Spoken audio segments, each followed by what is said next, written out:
अगर आप लाल किताब अगर आप लोग लाल किताब 1941 का गुटका देखेंगे,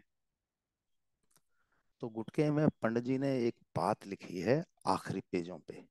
पेज नंबर अभी ध्यान नहीं है, लेकिन 300 कुछ नंबर है, आखिरी के पेज है। जिनकी जन्म कुंडली और मकान कुंडली दोनों एक जैसी होंगी, तो उनकी जन्म कुंडली प्रबल होगी। और जिनकी जन्म कुंडली और मकान कुंडली में एक रूपता ना होगी, यानी कि एक जैसी ना होंगी, तो उनकी मकान कुंडली प्रबल होगी। यानी कि जब जन्म कुंडली और मकान कुंडली दोनों मैच कर जाएं, शब्दों को समझिएगा, जब दोनों मैच कर जाएं तो जन्म कुंडली के उपाय काम कर जाएंगे। क्योंकि ग्रह मकान में भी उसी अनुपात में बैठे हुए हैं। जैसे पूरब में 1-5 के हिसाब से, पश्चिम में 10-11 के हिसाब से, दक्षिण में 3-8 के हिसाब से, साउथ वेस्ट वाले खाना नंबर 7 के अनुपात में बैठे हैं। तो आपको वो तो वैसा का वैसा मिल गया। यानी कि व्यक्ति की जन्म कुंडली और मकान कुंडली दोनों मैच कर रही है, उस व्यक्ति को सिर्फ जन्म कुंडली के उपाय करवा दो। क्योंकि मैंने क्या बोला, जिस पर अनुपात में ग्रह आपकी जन्म कुंडली में बैठे हैं, वैसे ही मकान कुंडली में बैठे हैं। बात ही खत्म हो गई। अब सिर्फ जन्म कुंडली बहुत है उपाय करने के लिए। लेकिन अगर दोनों अलग अलग हैं, अलग अलग बोल रही हैं, तो जन्म कुंडली के उपाय का महत्व कम हो जाएगा, और मकान कुंडली के उपाय का महत्व, यानी मकान कुंडली वास्तु का महत्व ज्यादा हो जाएगा। अब एक बात और बता देता हूं। ऐसे टेबे 100 में से 5, 7, 10 ही मिलेंगे जिनमें मकान कुंडली और जन्म कुंडली दोनों एक जैसी होंगी। बाकी सब टेबे ऐसे ही होंगे जिनका मकान कुंडली अलग बोल रही है और जन्म कुंडली अलग बोल रही है। कारण, लोगों पे कई कई मकान होना, लोगों का जन्म स्थान वाला मकान बदल जाना। एक्चुअली जब किसी व्यक्ति का जन्म होता है, तो जो उसका बुजुर्गी मकान होता है, बुजुर्गों का पुश्तैनी मकान, जिस घर में उसका जन्म होता है, उस मकान में वो कंडीशन मिलेगी जन्म समय जो कुंडली बन के आई। क्योंकि उसका जन्म उसी घर में होना था। वो प्रारब्ध के कर्मों के अनुसार कह सकते हैं। बुरे ग्रह ने बुरा असर देना था, अच्छे ग्रह ने अच्छा असर देना था। लेकिन उम्र बढ़ने के साथ कई बार माता पिता ही नई जायदाद बना लेते हैं, नया मकान घर बना लेते हैं, नहीं तो कई बार जातक भी बनाता है। और कई बार ऐसा होता है एक की बजाय 3-3, 4-4 मकान भी होते हैं लोगों पे। वो तो शनिदेव की कृपा है साहब, कितनी भी प्रॉपर्टी हो जाए। इस बात को समझिए। ये भी कारण है। दूसरा कारण क्या है? अगर मैं लाल किताब से थोड़ा हटके बोलूं, तो वैदिक नियमों के अनुसार कोई भी व्यक्ति जब किसी मकान में रहता है, बदल लेता है, नया खरीद लेता है, किराए पे ले लेता है या बदल लेता है किसी भी कारण से, तो 8 महीने से लेके लगभग 3 साल में, ये लाल किताब से अलग बात कर रहे हूं, 8 महीने से लेके 3 साल के अंदर वो जो नए मकान में रहने गया है, उस व्यक्ति की जन्म कुंडली से उस मकान की जो एनर्जी है, जो ऑरा है, जो ताकत है, शक्ति है, वो मिलने लगती है। अच्छे समय के जब अच्छा समय आना वाला होता है, तो अच्छाई की तरफ के ग्रह एडजस्ट होने लगते हैं।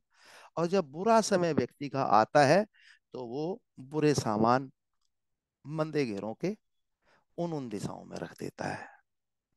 जैसे कि आप कई बार पाएंगे, एक उदाहरण दे देता हूँ।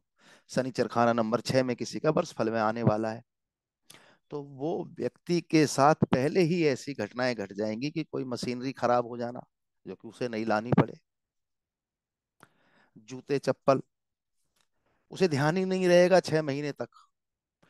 कई बार कि मेरे जूते चप्पल घिस गए हैं, पुराने हो रहे हैं, मैं नए ले आऊं। लेकिन जैसे ही शनि 6 में आया, उसे फटाक से ध्यान आएगा कि जा यार जूते लेके आ।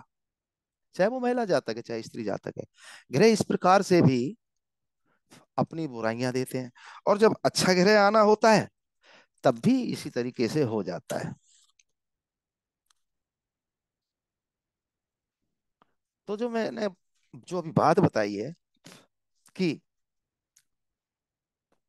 व्यक्ति 8 महीने से लेके 3 साल के हेर फेर में वो काम कर लेता है, वो सामान वो अपने घर परिवार में एडजस्ट कर लेता है। ये होता है कारण। अब वो क्यों होता है? उस व्यक्ति के साथ वो घटनाएं जो ग्रह घटाना चाहते हैं कैसे घटेंगी, ये इसलिए होता है। इस बात को समझ लीजिए। और ये चीजें लाल किताब के अनुसार ही समझ में आएंगी। अन्य विधाओं में इनका इतना तरीके से कुछ बोला या लिखा नहीं गया है। इस बात को भी ध्यान कर लीजिए। यानी कि ये बात जो मेरे कहने का मतलब है, इसको भी समझ लीजिए। किसी के टेबे को देख के पहले उसको ये हिदायत, ये सावधानी बता दो कि ये चीजें आपको लेनी नहीं है और ये चीजें लीजिए। कई बार लोग रंग पेंट करवा रहे होते हैं, मंगल चौथे घर में ही आ गया होता है, और वो लाल पेंट ही करवा रहे होते हैं। और घर में कोई व्यक्ति ये कह देता है, जो कि नॉर्थ ईस्ट की ही दीवार होती है, यार इस दीवार पे लाल रंग का कोई सुंदर सा पेंट करवा दो, गेरुआ करवा दो, पिंक करवा दो, डिजाइन बनवा दो। ऐसा आपको अक्सर मिलेगा जब उनके साथ वो ग्रह बुराई देने को आएगा। इन चीजों पे बहुत ज्यादा फोकस करने की जरूरत होगी, ऐसे समझ लीजिए। चलिए थोड़ा सा वास्तु पुरुष के विषय में बता देता हूँ। क्या सोचते हैं, क्या धरती पर कोई वास्तु पुरुष है? क्या वो रहता है? और है भी तो कहाँ रहता है? क्या वो दिखाई पड़ता है? पृथ्वी तो एक ही है। फिर इसके अलग अलग भूखंड हैं, प्लॉट हैं, उन पे अलग अलग वास्तु पुरुष कैसे हो सकता है, सोचिए। इस प्रकार के बहुत प्रश्न लोग उठाते हैं, बहुत क्वेश्चन लोग सोचते होंगे। लेकिन इसमें एक पौराणिक कहानी है, वो भी बता देता हूँ। हमारी प्राचीन कथाओं के अनुसार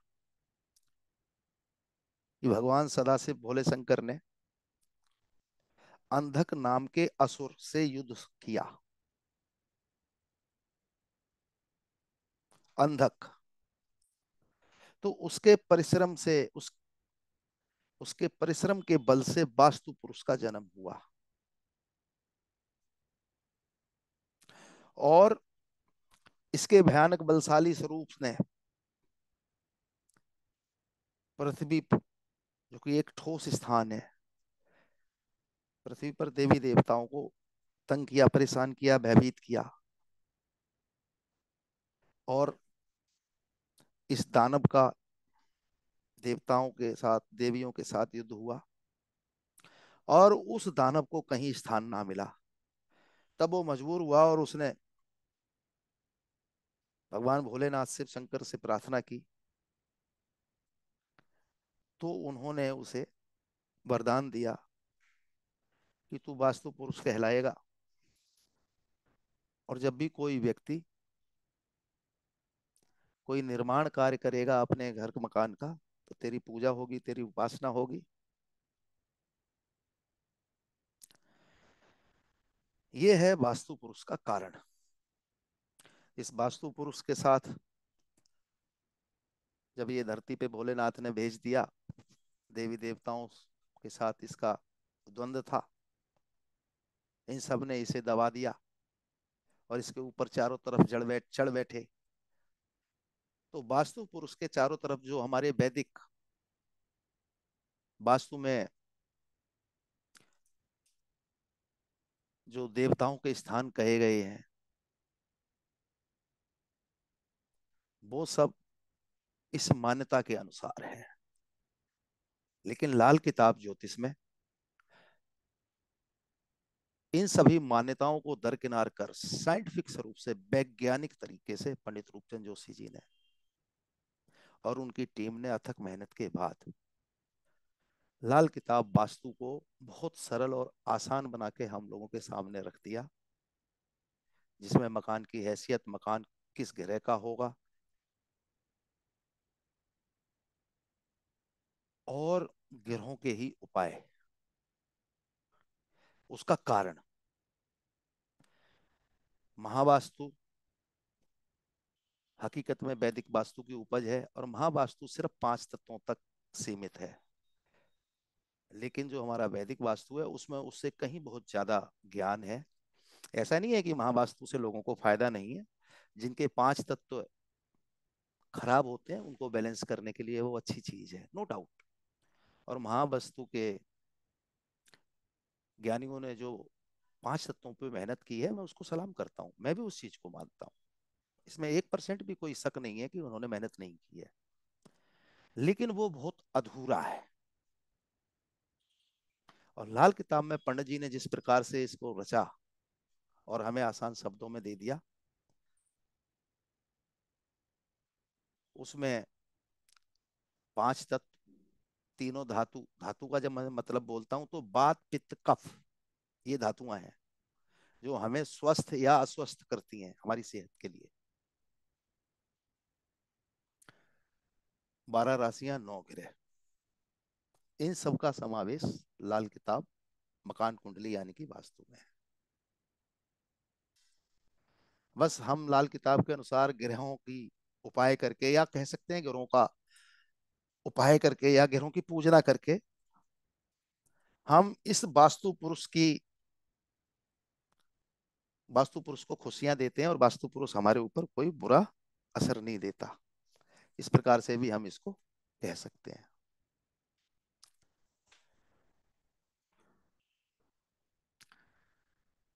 लाल किताब के अनुसार भी कुछ वर्जित बातें कही गई हैं कि किस प्रकार की भूमि पे मकान ना बनाए, क्या नजदीक ना हो, तो इनको थोड़ा ध्यान दीजिएगा। शमशान की भूमि और शमशान के पास की भूमि में भी, आसपास भी मकान, जो कि आज शहरी क्षेत्र बहुत ज्यादा बढ़ गया, पुराने समय के शमशान भी शहरों के अंदर आ चुके हैं, आप जानते हैं, तो ऐसा संभव नहीं है। और लाल किताब में तो ये भी कहा है कि शमशान के नजदीक रहने वाली बच्चियों को लाल रंग की चूड़ियां दें, ध्यान करिए।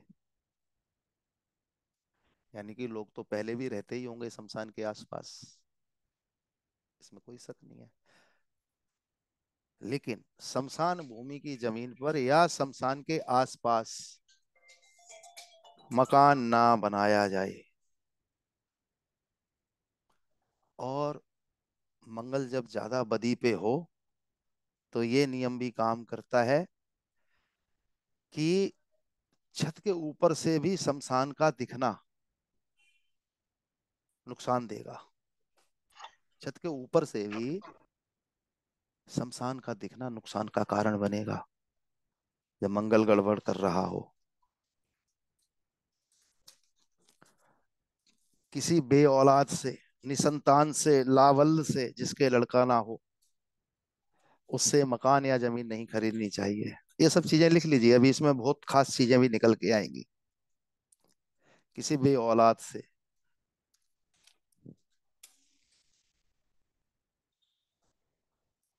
कोई तालाब, जोहड़ जो हम हरियाणा में बोलते हैं, उसको भराव करके, उसको भर के उसके ऊपर मकान नहीं बनाना चाहिए।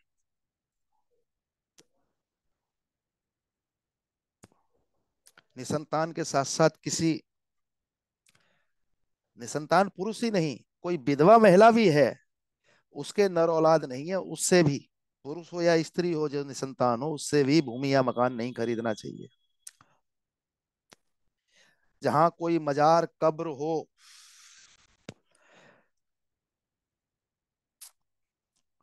उस जमीन पे भी मकान नहीं बनाना चाहिए।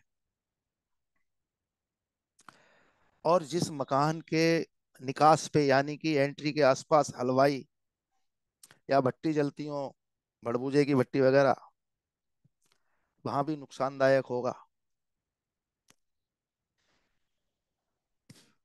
जिस मकान या प्लॉट पर कीट पतंग सांप दीमक चींटी बहुत ज्यादा मात्रा में हो, दीमक के तो टीले बन जाते हैं, आप में से ज्यादातर लोग जानते हैं, वो भी ठीक ना होगा। जहां मुर्दे मवेशियों के अस्थि पिंजर हड्डियां मतलब अवशेष जानवर के फेंके जाते हो, वहां भी मकान नहीं बनाना चाहिए। जहां धरती के नीचे कोयला चूना आदि जैसे सामान निकलते हो, वहां भी मकान नहीं बनाना चाहिए। जहां धरती धंसती रहती हो,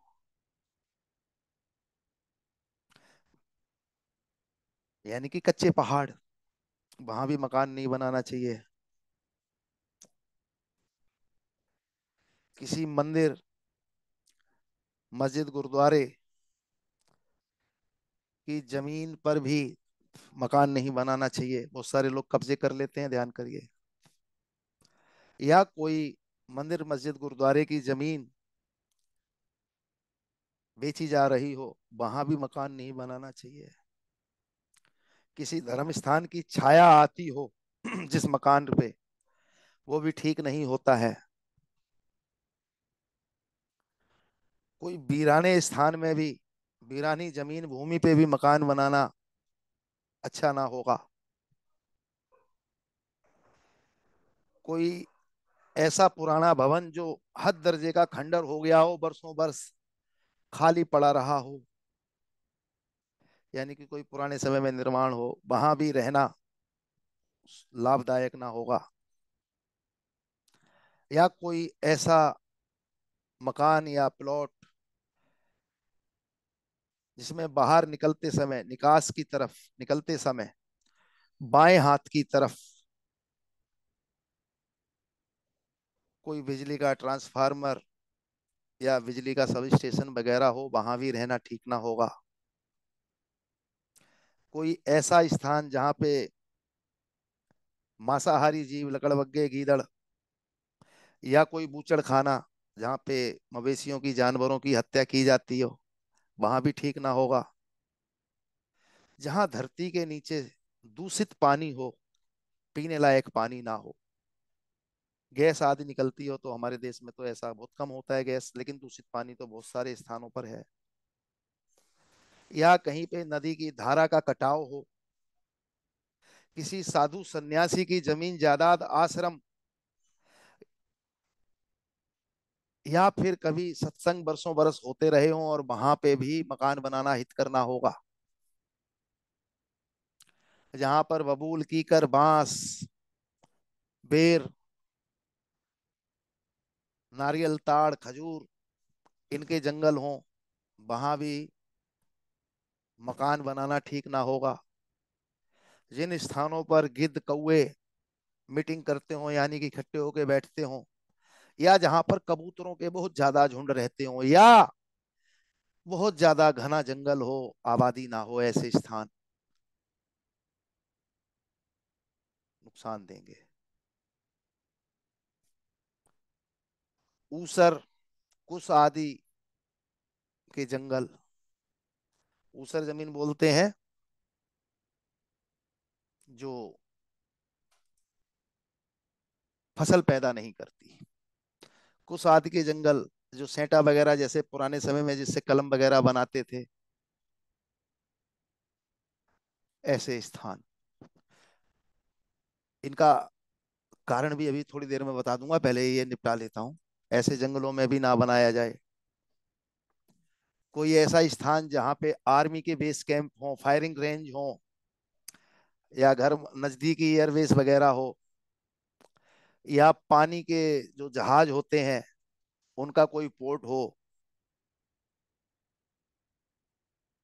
पहाड़ी गुफाएं पहाड़ों के बीच, या पहाड़ों की ऐसी ढाल जहाँ पे कोई ऊपर खतरनाक स्थिति हो, कोई ऐसा स्थान जहाँ बिजली के तार ऊपर से गुजरते हो, बगल में फैक्ट्री कारखाने हो जहां भट्टियां जलती हो, जहां बालू की ही बड़ी मात्रा हो, या जमीन के नीचे बड़े बड़े पत्थर या गड्ढे हों, या लोहा वगैरह दबा हो,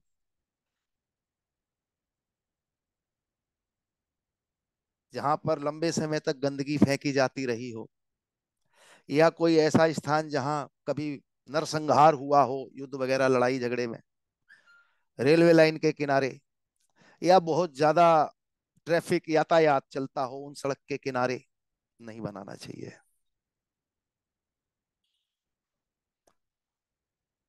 या फिर कोई ऐसी जमीन जहां पे बरगद पीपल जैसे, पाकड़ जैसे, कूलर जैसे, नीम जैसे पेड़ों को काट करके और प्लॉटिंग की गई हो या मकान बना दिए गए हो। कोई ऐसी जगह जहां नीचे कोई गहरा नाला हो, सुरंग हो। और फिलहाल तो दिल्ली में मेट्रो सुरंग बड़ी बड़ी बिल्डिंगों के नीचे से निकल रही है, ट्रैफिक के लिए ट्यूब बना दी गई है नीचे। या कोई ऐसा स्थान जहां बड़े बड़े सोते हों पानी के, या बड़े बड़े छेद हों, बिल हों, ये स्थान मकान रिहाइश के लिए कहीं से भी उचित नहीं है। और इनका कारण भी क्या है, हमारी सुरक्षा की दृष्टि से। सबसे बड़ी बात है, हमारी सुरक्षा की दृष्टि से ये सब ठीक ना होगा। और जैसे मैंने बोला सेंटे वगैरह जो होते हैं, कुछ ऐसी भूमि, दीमक के बिल हों, या बहुत सारे पानी के सोते, या तालाब वगैरह को भरकर, या ये बरगद पीपल गूलर पाकड़ ऐसे स्थानों को काटकर, हकीकत ये है इसमें, जो हम वृक्षों की बात करेंगे, इनके नीचे करोड़ों करोड़ों अरबों अरबों जीव जंतु रहते हैं। उनकी बददुआ लगेगी, उनका मौत होगी। चींटी मकोड़ों के बहुत बड़े बड़े विशाल बिल हों, दीमक की बाम्बियां हों, जहां जमीन में इनके जहां जमीन में हड्डियां निकलती हों। यही वैदिक सूत्रों में अगर आप देखेंगे, वहां तो किस तरीके की जमीन किसके लिए हितकर होगी ये कहा गया है। ये भी एक प्रकार से जमीन की औकात देखने का सिस्टम है। तो ये जो मैंने अभी शब्द बोले हैं, इनसे मेरा तात्पर्य है कि ऐसी जमीन चुने जो आपके लिए हितकर हो, आपके लिए नुकसानदायक ना हो, और किसी दूसरे जीव जंतु का नुकसान ना हो। और बूचड़ खाने वगैरह से कोई जीव जंतुओं को काट पीट के उनका अवशेष जो हड्डियां के रूप में फेंकी जाती हैं, उनकी आहें होती हैं, जहां हम रहेंगे तो वो नेगेटिव एनर्जी वहां से निकल के आएगी हमारे लिए। जानवर को मरे हुए 10 साल हो गए, चाहे 5 साल हो गए, लेकिन एक बहुत बड़ी दुर्घटना हुई थी उनके साथ। इस बात को समझिए। इन कारणों से सीधा सा तात्पर्य है कि आप एक ऐसी भूमि पे मकान बनाएं जहां आप और आपका परिवार सुरक्षित रहे, और किसी का अहित ना हो, किसी जीव जंतु का भी अहित ना हो, किसी पशु पक्षी का भी अहित ना हो। अब चील गिद्ध कौवे जहां मीटिंग करते होंगे, आप नॉर्मली समझ सकते हैं वहां पे मांस मच्छी जैसे हालात होंगे, क्योंकि ये जीव जंतु तो वहीं बैठते हैं। सिंपल सा सूत्र है। पहाड़ों की ढलान का मतलब आप समझदार हैं कि सुरक्षात्मक कारण होगा। इन चीजों को भी ध्यान करिए। फिर इसके बाद लाल किताब में एक शब्द बोला गया है, फरमान नंबर 17 में सेकंड पार्ट में, इसको बहुत ध्यान देना जरूरत है। मकान बनाते समय अक्सर हम लोग भूल जाते हैं, और बहुत ज्यादा जरूरी है। जैसे कि शुक्र 6 के समय एक शब्द कहा है कि उस परिवार को बहुत ज्यादा दिक्कत हो जाएगी जिसके मकान की तह जमीन के नीचे कोई लोहे की गोल वस्तु दबी हुई हो। औलाद से संबंधित दिक्कत, जीवन साथी से संबंधित दिक्कत, रुपए पैसे से संबंधित दिक्कत तक आ जाती है। इस बात को समझिए। और उन शुक्र 6 वालों को जब भी आपको अपने जीवन में कोई क्लाइंट आता है, और ज्यादा दिक्कत हो बड़े स्तर पर, गृहस्थ, रुपया पैसा औलाद, तो पाएंगे कि उनके रिहाइश में, उनके घर मकान में कोई ना कोई पुराने समय की मशीनरी वगैरह, लोहे की गोल गोल पाइपें भी हो सकती हैं, कोलू वगैरह का भी सामान हो सकता है, चक्री गिन्नी वगैरह लगती हैं। वो जरूर तभी हुई होंगी, वो उनके दुख दलिद्री का कारण होगा, उनके घर नेस्ती का कारण होगा। तो आपको ये चीजें देखनी होंगी। ऐसी ही किताब में कुछ खबरदारियां हैं मकान के लिए, इनको समझ लीजिए। अगर मकान में, किताबी शब्द बोल देता हूं, रिहाइश मकान में दाखिल होते पहले ही छटे हुए हिस्से में तह जमीन के अंदर कुएं की तरह खुदी हुई भट्टी, जो सिर्फ शादी ब्याह के समय खोल दी जाए। गांव देहात में अक्सर ऐसा आपको मिल जाएगा, शहर में ये कम है। मतलब कि पुराने समय में घर मकान के आंगन में या घर मकान के खाली स्थान में भट्टियां खोद दी जाती थी।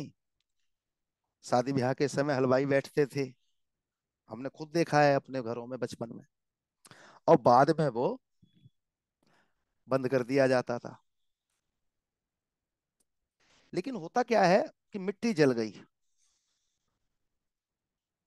अब मिट्टी जल गई तो जली मिट्टी, ध्यान करिए।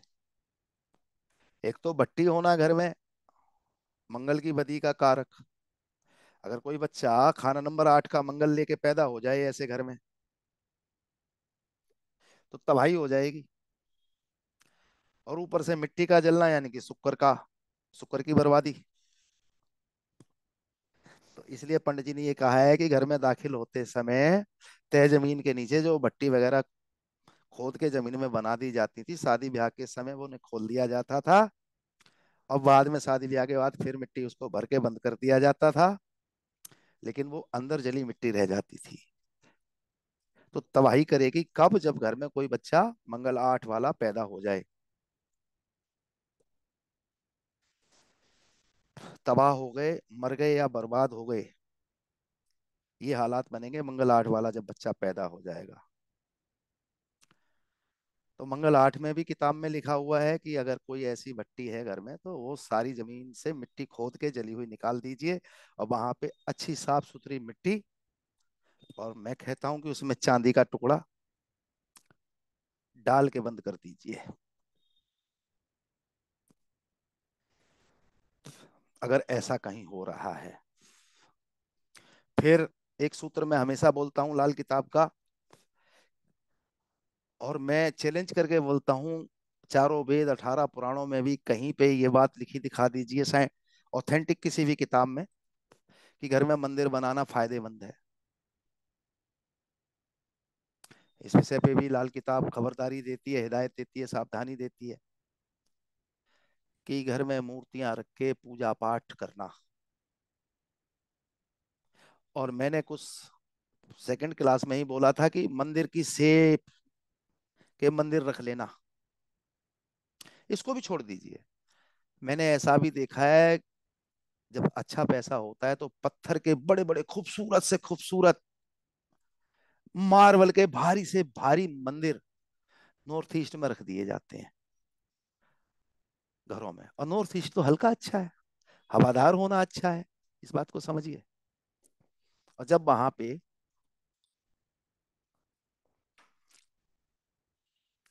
इस तरीके के भारी निर्माण कर दिए जाएं या बना दिए जाएं, तो नुकसान का कारक बन जाते हैं। लाल किताब बिल्कुल क्लियर तरीके से कहती है कि घर में मूर्ति वगैरह रखे, धर्म मंदिर बना लेना, धर्म स्थान बना लेना, और घंटी वगैरह बजा के पूजा पाठ करना बड़े नुकसान का कारण होगा। संभव है निकट भविष्य में अगली या अगली पीढ़ी में लावल्दी तक हो जाए, यानी कि नर औलाद की पैदाइश कम हो जाए या बंद हो जाए। और खास तौर से ये चीजें आपको मिलेंगी बृहस्पति 7 वाला बच्चा पैदा हो जाए, बृहस्पति 11 वाला बच्चा पैदा हो जाए, चंद्र खाना नंबर 2 वाला बच्चा पैदा हो जाए, इन हालातों में, और ऐसा जब ऐसा होगा तो ऐसा बच्चा भी आएगा। इसलिए मकान में मूर्ति वगैरह रख के पूजा पाठ धर्म स्थान बनाना नुकसान देगा। घंटी बजाना, शंख बजाना, आपने शंख बजाया और आपका बुध 3 का, या आपके परिवार में किसी का 3 का, 8 का, 9 का, 12 का आ गया, तो नुकसान दे जाएगा। और मैं तो बोलता हूँ जब बुध मंदा हो तो शंख सीप कौड़ी सितार गिटार ढोलकी गाने बजाने के इंस्ट्रूमेंट कोई भी घर में रखना नुकसान देगा। मैं तो तुलसी तक के लिए मना कर देता हूँ, लेकिन लोग धर्म से जुड़ा हुआ मुद्दा है तो मैं वहां पे क्या बोलता हूँ। नो डाउट मिट्टी शुक्र की है और बुध की तुलसी है, लेकिन लाल गमले में मत लगाइए, काली मिट्टी में लगा दीजिए, या फिर चिकनी मिट्टी में लगा दीजिए, प्रॉपर शुक्र की मिट्टी हो गई, और बुध यानी कि बनावटी सूरज हो जाए इस तरीके से।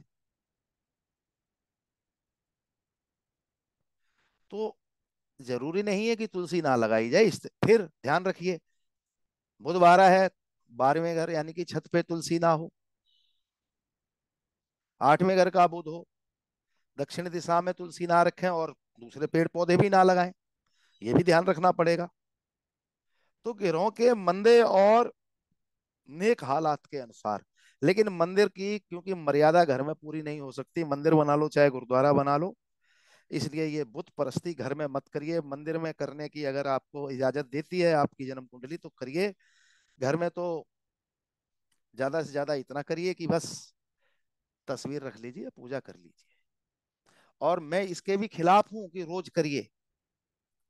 परविंदर जी परसों आए हैं, कल ही गए हैं, उन्होंने मेरे घर में भी कोई मंदिर नहीं देखा होगा, उन्होंने मेरे ऑफिस में भी कोई मंदिर नहीं देखा होगा। मेरे घर में होता क्या है मैं बता देता हूँ। हम लोग होली दिवाली पे फोटो लाते हैं, पूजा करते हैं उसी समय, और उनको फिर नदी नहर में प्रवाहित कर देते हैं। या कोई एक दो चीजें ऐसी हैं जो जरूरी हैं घर में रखनी, तो उनको हमने खोला निकाला, मंदिर सजाया, उस समय चौकी लगाई और पूजा पाठ की और पैक करके बांध के रख दी, जैसे कि नवरात्रों में। बात समझने की कोशिश करिए। घर में मंदिर लाने का कॉन्सेप्ट किसी भी ऑथेंटिक बुक्स में नहीं है, ब्राह्मण आपको बताएगा नहीं। आप मंदिर ना जाके घर में ही घंटी बजा के खुश होंगे,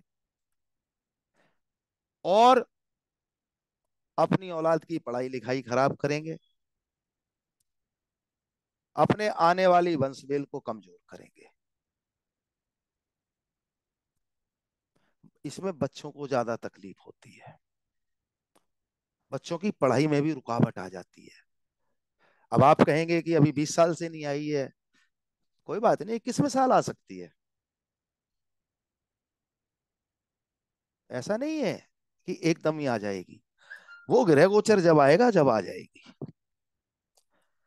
मकान में सबसे जरूरी चीज है, सब जरूरी, लेकिन सबसे जरूरी इसलिए बोल रहा हूं कि इसको मैं बहुत ज्यादा तवज्जो देता है।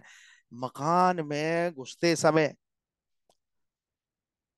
सीधे हाथ यानी कि दाएं हाथ की तरफ अंदर जाके अंधेरी कोठरी, पहले हर घर में होती थी, और उसमें कोई बस एक ही दरवाजा अंदर हो और उसमें बाहर से रोशनी लाने के लिए कोई खिड़की खिड़की मोखला ना बनाया जाए। उसमें अगर कोठरी में कोई रोशनदान रोशनी के लिए या सूरज की किरणों के लिए या बाहर की हवा के लिए उस तरफ बना दिया जाए, तो किताबी शब्द बोल देता हूं, उरूज का चिराग बुझ गया। उरूज का चिराग बुझ गया। उरूज यानी कि ऊंचाई पे चढ़ता हुआ, चिराग यानी कि रोशनी बुझ गई, तरक्की खत्म। अब आप लोगों को इस विषय पे मैं एक बात बोल देता हूँ। एक नियम है, ऐसे जन्मे चंद्रभान, चूल्हे जने न मचे वाण। मेरा जन्म गांव में हुआ था, शनि केतु मेरे 12वें घर में है, राहु छठे घर में है। शनि का जाति स्वभाव मंदा है, बात समझने की कोशिश करिए। मेरे जन्म के कुछ दिन पश्चात ही जो हमारा गांव का घर था वो आधा कच्चा आधा पक्का था। और उसमें मकान में लास्ट में एंट्री पे जाके जो अंधेरा कमरा था, वो उसमें मेरे ताऊ जी का बेडरूम था। उसमें कहीं से कोई रोशनी नहीं आती थी, बस एक गेट था। अब मेरे टेबे के जो हालात हैं, मैंने कई बार बोला होगा कि एक भिखारी बनाता है, लेकिन मैं बहुत सम्मान की रोटी खाता हूँ, लाल किताब की महिमा से। साहब मेरे टेबे में इतने घनघोर मंदे योग थे कि ताऊ जी आर्मी में थे। ताई कभी कभी आती थी, उस कमरे की देखभाल होती नहीं थी ज्यादा। गांव का माहौल था, हम लोग छोटे छोटे थे, तो हम हमारे गांव से थोड़ा बड़ा हमारे मामा का टाउन था। तो हम लोगों की पढ़ाई लिखाई के लिए वहां भेज दिया गया। अब गांव में हमारी दादी थी, चाचा छोटा था। मकान बड़ा था तो देखभाल नहीं हो पाती थी, और वो छत एक दिन गिर गई, जबकि अमूमन गिरती नहीं है ये अंधेरी कोठरी। ये भी बता दूं, किताबी सूत्र यही कहता है, लेकिन वो गिर गई। मेरी 5-6 साल की, 4 साल की उम्र रही होगी। पिताजी भी आर्मी में थे, ताऊ भी आर्मी में थे। चाचा छोटा था, दादी के बस की थी नहीं। उस मकान की देखभाल इतनी हो नहीं पाती थी, पुराने टाइप की हवेली थी। वो मकान जैसे ही गिरा, उसके बाद मेरे परिवार ने क्या क्या झेला ये मैं ही जानता हूँ। और उस जमाने में इतनी विपदा मेरे परिवार के ऊपर आई थी। मैंने कहा ना, उरूज चराग बुझ गया। ये मैं साबित करने की कोशिश कर रहा हूं कि मेरी देखा, मैंने देखा है, और कई जगह देखा है, लेकिन मैं अपनी बोल देता हूँ। और मेरे साथ ऐसा हुआ है। वैसे तो उदाहरण मैं अपने ऊपर देता हूं, लेकिन ये मेरे साथ हुआ है सच में। मेरी 7 या 8 साल की उम्र में हमारे परिवार की हालत ये हो गई कि सब तितर बितर हो गया, वो कोठरी गिरते ही। मेरी दादी ने उस हवेली को सिर्फ 7,000 रुपए में लगभग सन 80 के आसपास बेचा था।